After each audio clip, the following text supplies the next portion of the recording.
Now, I don't want to overreact since Denver was on the second end of a back-to-back, but last night's win was crucial considering the last couple of weeks. Stephen Curry and the Dubs gave us a vintage third quarter performance, and I want to break down how the Warriors came back from a double-digit deficit. Let's get to it. The Nuggets close out the second quarter on a quick run, and if you didn't know, they are a big first half team while the Warriors are a big second half team. Here on the weak side, we have Klay and Steph fooling around trying to screen each other, and the Nuggets game plan whole game was to chase those two and not switch. Steph comes off a curl with Morris trailing and Jokic in drop coverage. The pass from Wiggins allows Steph to draw full attention, great bounce pass to Looney for the layup. When Steph draws a double team here from Jokic and passes it to Looney, Gordon's on the weak side lone man and has to rotate, leaving Klay Thompson wide open. Morris does a great job as the next man closing out, but Klay sidesteps and makes a tough three-pointer. One of the only ways to slow down Nikola Jokic is to put pressure on him to play defense as much as possible, especially since he's relatively slow-footed. Looney gives Klay a down screen, and Klay reuses the flip screen to attack Jokic on a half-switch, half-drop since Klay is a shooter. Morris puts pressure and draws a decent double team here, but Klay pulls up from the mid-range and swishes it. Another trail screen to put Jokic in the pick and roll, and Jokic stupidly reaches, allowing Curry to attack the paint.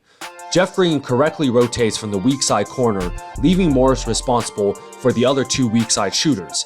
Steph picks Klay, who misses a tough pull-up three, but Austin Rivers is nowhere to be found as no one boxes out Moses Moody, who just had a 30-point game in Denver a few days ago. Gets the and-one layup and the third foul on Jokic.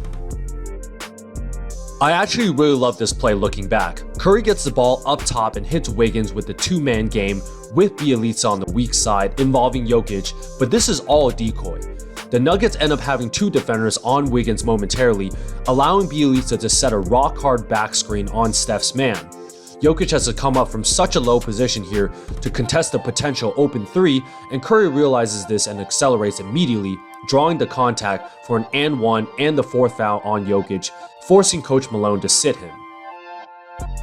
Rookie Jonathan Kuminga had himself a great game as well, playing solid defense and cutting to the basket and even hit a couple of threes. The Warriors keep swinging the ball here and finally get pulled to drive on Bones Highland, forcing Jeff Green to help. I'm sure the Nuggets game plan was to let the rookie shoot as Green has a lazy closeout, but Kuminga knocks down this big three-pointer. This is where the greatest shooter of all time finally gets going. Most teams that played the Warriors choose to switch off-ball screens involving Curry, which would allow potential mismatches but does not allow the defender to trail him. Here on the weak side, you can see two Warriors congregate together, but only Bjelica actually screens and Kuminga cuts instead. This forces Monte Morris to trail way too far as Steph gets a wide-open catch-and-shoot three. Chef Curry turns defense into offense here. Aaron Gordon drives and Steph reads this pass to a cutting Green very well and gets the steal. 3-on-2 fast break with no one clearly in front of Steph as Highland has to protect the lob to Kuminga and Morris is going to the corner shooter. Steph gets an easy layup and Malone has seen enough and calls timeout. I don't have much here as Kuminga has an open look for three but instead takes Reed in the post for a tough layup to beat the shot clock. Everything is going in for the Warriors. Putting Boogie Cousins in the pick and roll is also a great idea. Cousins shows here and almost gets a steal when Curry fumbles the ball, but he picks it up for a bank floater that only a few players like Steph Curry can do and make. We all know what's coming next. Bjelica sets a pick at 35 feet with DeMarcus Cousins in another drop coverage, but I want to emphasize that showing this high is not necessary for anyone in the entire league except for Steph and maybe Dame Lillard. Reed goes over the screen like the game plan says, and Steph drains a pull-up 30-footer and ties the game, almost an and one as well.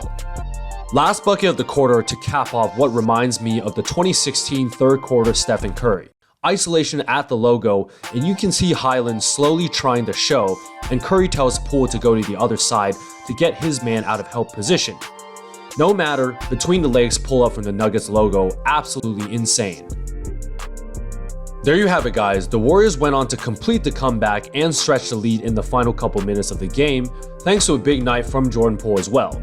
I want to break down what was a vintage Warriors third quarter, as we have often seen from previous seasons they start to take the game more seriously, or whatever sort of mental catalyst helps them stretch the lead by an insane amount or focus on a big comeback from double digits. Stephen Curry led the Warriors with 34 points with 18 in the third quarter by himself, winning this battle of former MVPs.